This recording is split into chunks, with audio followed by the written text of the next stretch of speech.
someone in the house will notice. So you got 6 to 8 years before you have to do anything, maintenance-wise. This is not sold to replace Culligan systems. They're not even on the same car lot with us. These are the Cadillac models, and the water softening characteristics of this is a byproduct of the science. It's not exactly what we're selling. We're selling water purity. Sorry to steal your thunder. Oh, you're right. Go ahead. You're saying 6 years, 9 years. I mean, and that's going to be according to the market. Our area is 2 to 3 years because of the chlorine levels in city water. Our city water applications are 0.7 to 0.8 as far as drinking water. So, Wow. I mean, it's really going to depend on your application. But if you tell somebody 3 to 4 years and then they get 6 years out of it, you're way ahead of the game. Yeah, way ahead again. And it's not very expensive to change the media. No. But we actually met EcoSmarte through irrigation. We started with them through an irrigation part of the business because we wanted to take iron out of the water, manganese out of the water, stop staining on buildings, stop staining on sidewalks. That's actually how we started with EcoSmarte. So, I mean, there's lots of applications here. It kind of parlayed into the swimming pool, into the whole house treatment. This is, there's lots of businesses here. And every one of you might have a different application to work with it. So that's... Any questions? Any questions on a point of entry system for a whole house? This can be done with well water or municipal water. The only question I have is, Well, we got two. Go ahead. I just want to know if there's a minimum water pressure you have to have behind this. Most water conditioning valves work on a minimum pressure of 25 psi. If you have 25 psi coming into a house, you should be fine. Frank, you had a question? Yeah,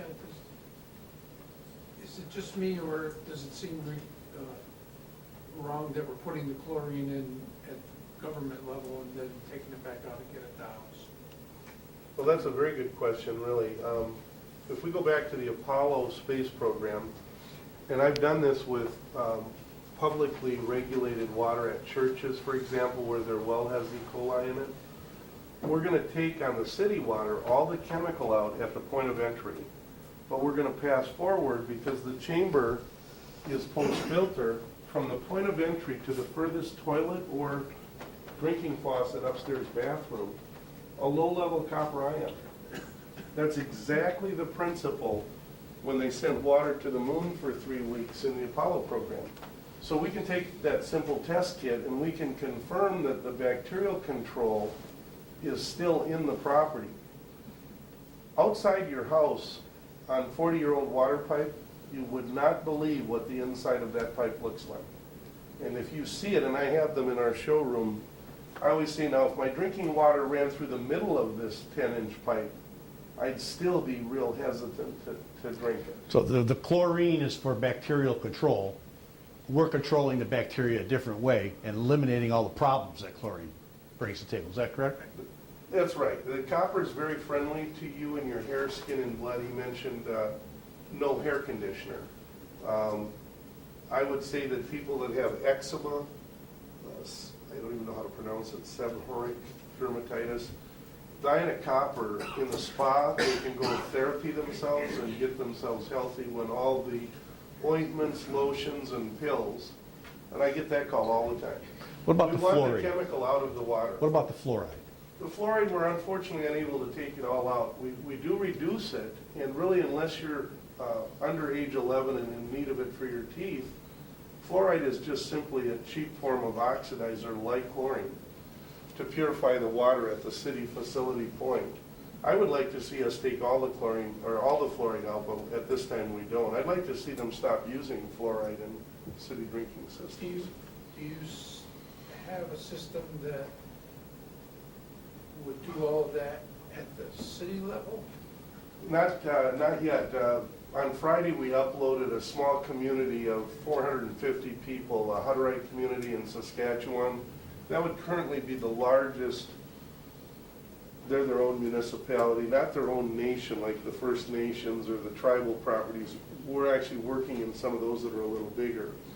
I would say this, that if it's a municipality that has less than 1,200 customers, with somebody like South Jersey Water within range, because it's a mechanical as well as technology kind of business, small town water supplies would absolutely be within the range. We'd be interested and we would do a colonnade. I lost a mayor and a city council. I almost had a colonnade with a town called Winthrop, Minnesota, where they couldn't run their Ecolab chlorination factory without like burning out their guests or having no chlorine. It's one extreme or the other with chlorine. I probably don't have to tell you that. You can, once it gets too high, you got issues. But we are primarily large community wells and large well water estates where we want to keep the stamped and colored concrete clean. The city water product is for our salt and chemical adverse people, but we're going to leave you with a more, a safer but a more pleasurable water in the plumbing line. You know, Fitzgerald Plumbing, you guys had some questions beforehand. You'd mentioned you had some questions on this system. Were they answered yet? More from just a strictly installation point of view. I don't want to bore everybody else with it. I have a hard time teaching that bypass he's showing you right there. We want to be able to bypass, let's say for some reason in year 6 that water valve starts chattering to beat the band. Until it's fixed, we want to bypass. And when the water valve wears out, it'll generally make some noises, scares people. So you can get any other answers you need Yeah. offline with Barry? Yeah. Okay. That's- Okay, I just wanted to make sure that your concerns were addressed.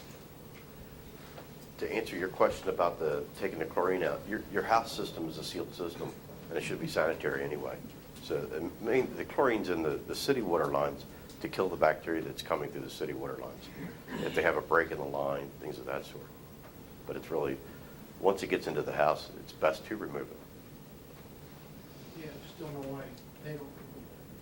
Well, they have to keep it in the lines in case they have a break or some kind of cross-contamination underground, just to kill bacteria. Well, the underground pipe, if you see a 40-year-old underground pipe or even a 30-year-old, you'll understand why they need not only to run the chlorine, but each year now it's going up.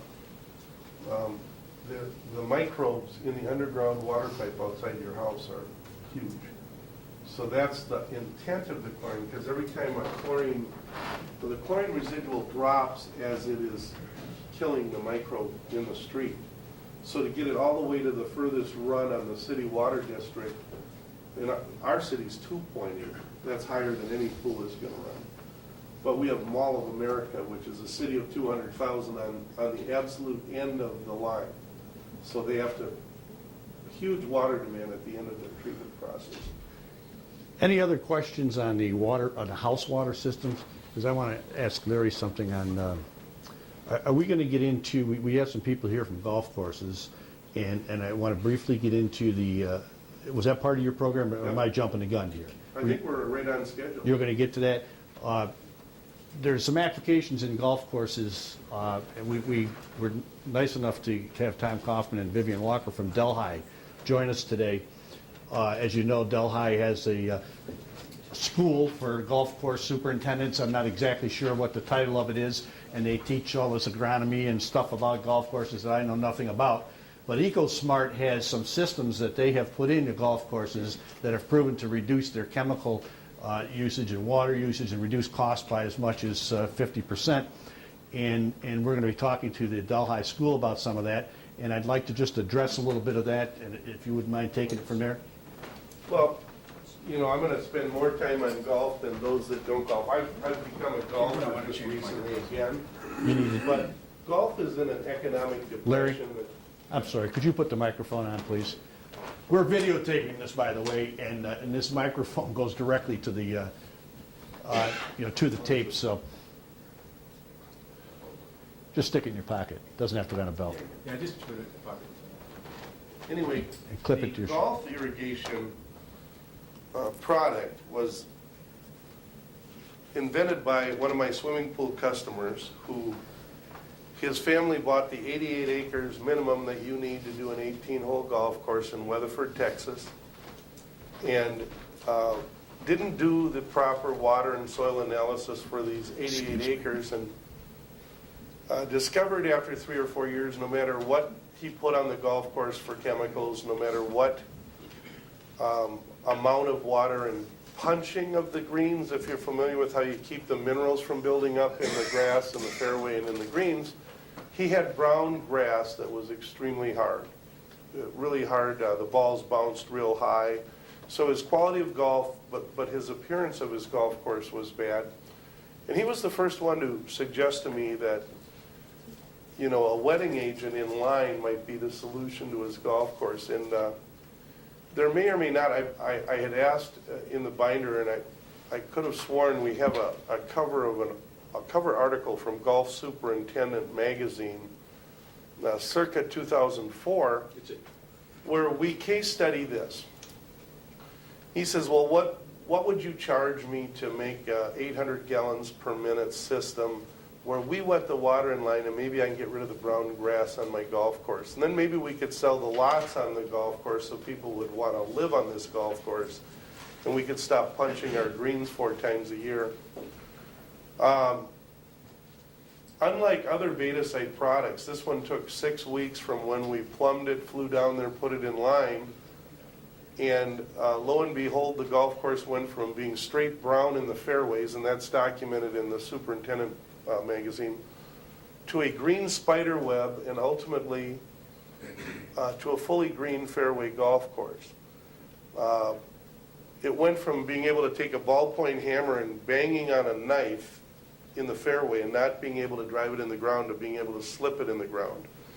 So it isn't just that we wetted the water, it's that we caused the soil moisture level to go up with less water being put on that golf course. And oh boy, we were going to get wealthy. This is, of course, I spent 2 years under agreement with Toro. They were going to buy the product. They wanted to buy the product. Fortune 50, by the way, they're located like 8 blocks from us in Bloomington, Minnesota. But what we didn't know is that golf was going to go into a major depression. The golf courses were overbuilt. So we sold 5 or 6 golf course systems.